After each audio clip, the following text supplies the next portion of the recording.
இறையேசுவில் பிரியமான அன்பு சகோதர சகோதரிகளே, இன்றைய இறை வார்த்தை வழிபாடு இயேசுவை அடையாளம் காட்டட்டும் நம் வாழ்வு என்னும் மைய கருத்தை சிந்திக்க அழைப்பு விடுக்கின்றது. இயேசு தம்மிடம் வருவதை கண்ட யோவான், இதோ கடவுளின் செம்மறி, செம்மறியாம் இவரே, உலகின் பாவத்தை போக்குவார். யோவான் 1:29 இறை வார்த்தை. இயேசுவின் முன்னோடியான திருமுழுக்கு யோவான் இயேசுவை தம் சீடர்களுக்கு அடையாளம் காட்டினார்.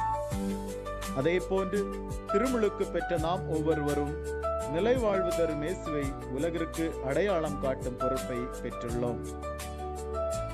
நாம் இயேசுவின் மனநிலையில் உயிர் துடிப்புடன் வாழ்ந்து தேவையில் இருப்போருக்கு வாழ்வுக்கான வழிகளை அமைத்து தரும் பேரை பெற வேண்டி நாம் ஒவ்வொரு நாளும் முயற்சி செய்வோம், அதன்படி வாழ்வோம்.